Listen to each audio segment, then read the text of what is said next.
Hello, friends. Welcome to another episode of the Wonderfully Made podcast.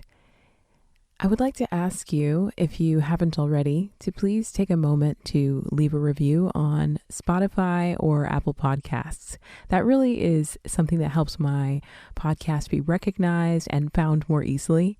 And if you're enjoying it, why not share with others? And thanks so much for listening.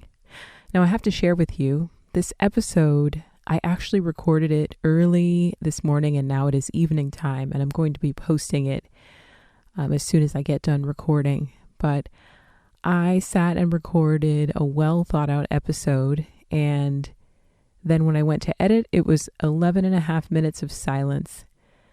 My recording equipment was not set up quite right, and I didn't realize it. And so I'm going to re-record, and hopefully I catch all the points that I caught the first time, and maybe this episode will be better than the one that I recorded this morning. I have had quite a bit of time to reflect. So this episode is called Finding Energy to Do More. I want to give you some practical application, things that you can do right away, behaviors and habits to really energize yourself physically, mentally, emotionally. But I also want to give you some things to reflect on and evaluate, and hopefully you have the energy to do what's most important. The first one is kind of a common sense, basic answer that's still so important to say, and that is to have the energy to do more, you need good quality fuel. And fuel may mean lots of different things, but let's first start out with food. There's a reason why the fitness gurus will measure and keep track of their macros. I find that I don't have enough energy if I don't have enough protein, carbohydrates, and the right balance of fat. And so I do try to keep track of that, and I plan my meals, especially on the days when I'm going into the office. I tend to be a little bit more drained on those days because I do have a commute. And then I think it's just so unnatural how all of us who work in an office have to sit under, freezing cold air conditioning, fluorescent lights, and constant notifications. And so I do try my best to have a variety of colorful, nutrient-dense foods. And then I also try to make sure I'm drinking enough water, and that will depend on my level of activity for the day. And if I do take something or have something for energy, like a matcha or a small iced coffee, I try to make sure I use good quality ingredients to make it.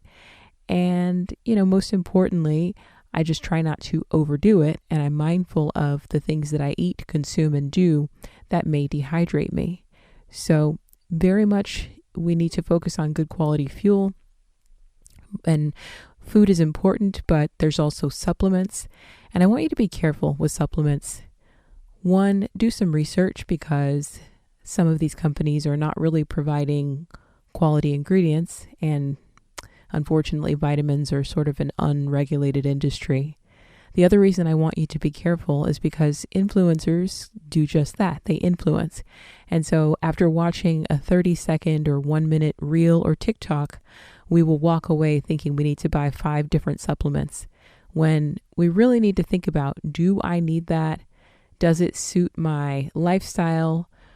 Are there harmful side effects that I should be worried about? For instance, here's an example: sea moss gel, burdock root, there's a few others.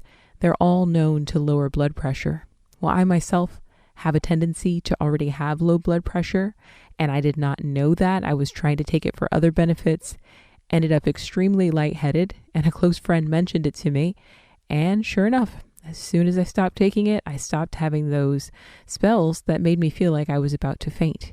So what I do is I get blood work done once a year, sometimes a couple times a year if some of my numbers are out of whack and I need to re-evaluate. I get that blood work done. I find out, is my thyroid okay? Is my iron okay? Is my vitamin D okay? And then that will guide me on what vitamins I need at a particular time. So again, focusing on that good quality fuel is going to help you to have the energy to get through your day. Proper rest. I say this gingerly because I am not going to be this person that jumps on the mic and yells at you about needing more sleep. It is not that early or not that late in the evening, and I'm personally already sleepy because I had broken rest last night where I woke up well before my alarm and struggled to get back to sleep. Sometimes sleep is something beyond our control, and not only that, some of us have so much to do that we just can't get in bed on time. I understand. But getting proper rest isn't just about sleep, it's also about slowing down. There are days when we just don't have as much to give, and instead of pushing ourselves beyond our limits, I believe we should slow down. An added benefit of slowing down is being more methodical, moving with clarity, making less mistakes, being more intentional, improving the quality of what we do. So whether it is a day where we need to prioritize 8 or 9 hours of rest, slow down, maybe plan for a nap, or make it a recovery day when it comes to our fitness, getting proper rest is really going to make us energized to be able to get through these long days of ours. I also want you to reevaluate your commitments. Sometimes we're not able to meet our commitments because we committed to too much. And as simple as that sounds, it's really not that simple in practice, especially when we start to evaluate and we realize we're overcommitted. It may lead to some really difficult conversations that we don't want to have. However, rather than flake or give less than the quality that people are used to, whether it is work or in our personal relationships, sometimes we need to have those difficult conversations and move forward in honesty. Now, about those commitments, my next one is, this is kind of something to evaluate and think over, but do what you committed to. So this isn't so much advice on backing off from your commitments. It's do what you committed to do, but maybe give a little less. And here's an example. Yesterday was a day I worked in the office, so I got home and I was pretty sleepy, but my commitment was to do a full body weight training workout. And I was like, I don't know if I have it. I don't know if I have it in me. So I took some time.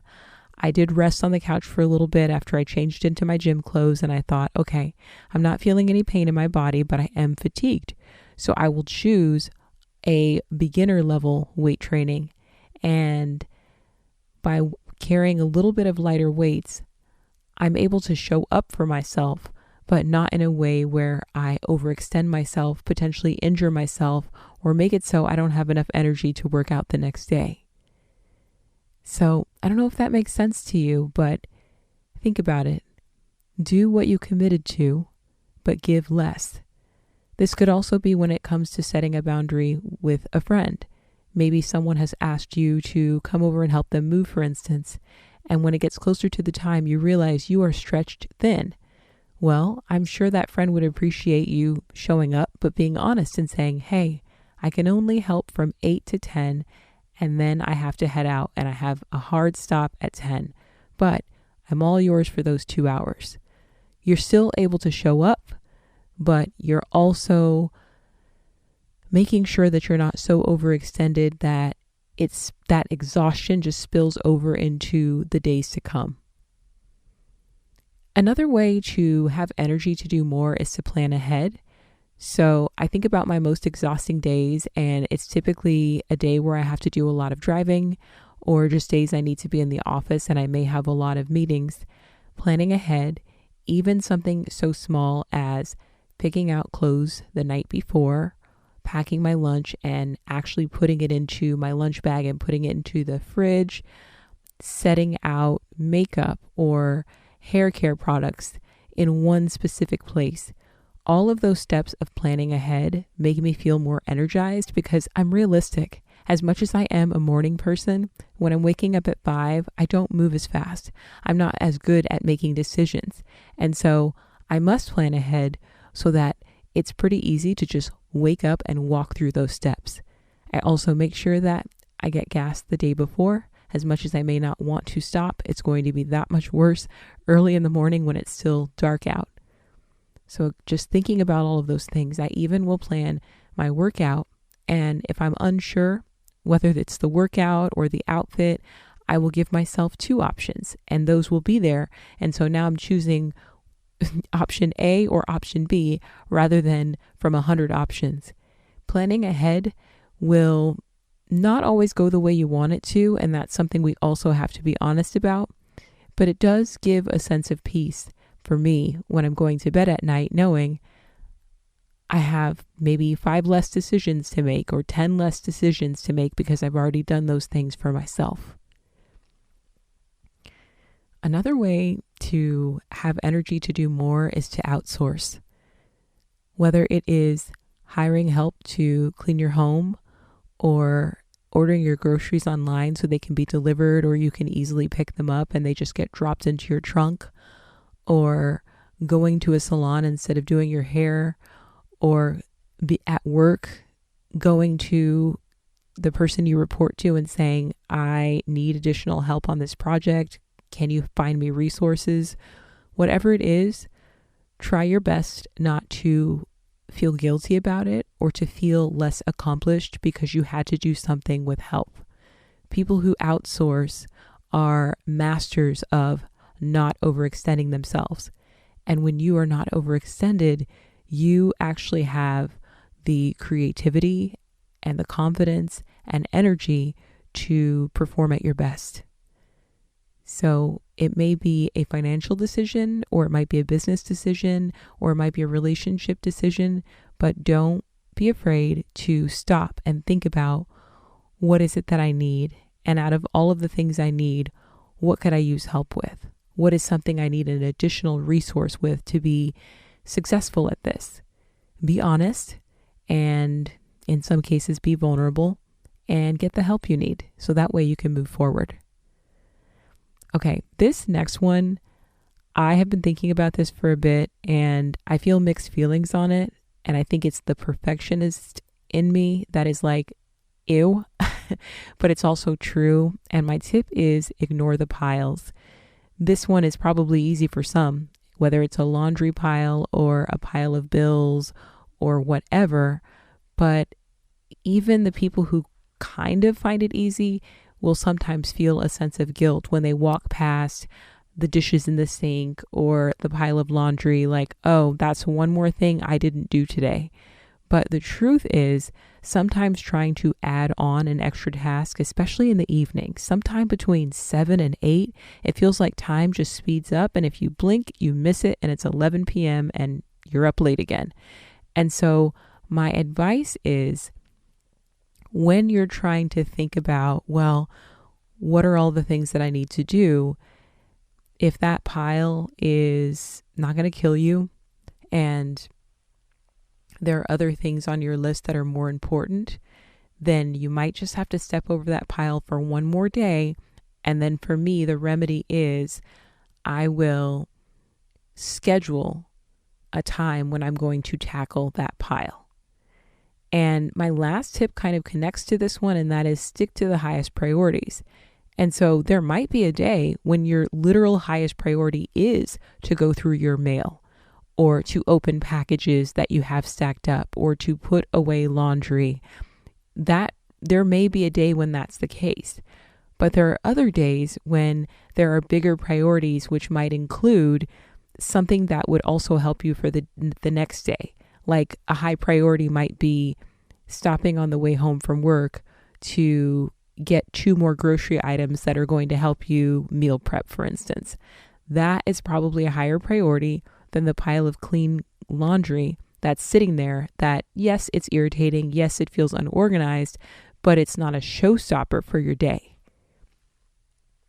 I've learned to do this, and there are times when I go to bed excited and happy at the fact that my entire kitchen is clean, my entire living room is clean, the countertops are clear, and there are other times when, oops, didn't make it happen, but I was able to enjoy meals that I prepped, I was able to get my workout in, and I walked away from work feeling like I had a productive day. So it's kind of a pick your battles type of situation, and I think overall what you'll find is life is a balance of habits, boundaries, and the ability to reevaluate. I'm never a person that says trust the process, because the process at some point may no longer be serving you. So I hope these tips gave you some things to think about. Many of us in parts of our lives are overcommitted. And so we do have to have those difficult conversations and get back to a balanced place where all of the commitments in our life are things we can confidently say, yes, I can follow through on that commitment. Please, as you're evaluating, do not evaluate from a sense of shame. Evaluate honestly and then move forward. Thank you so much for listening. I'm just so glad you're here. I'll catch you in the next episode.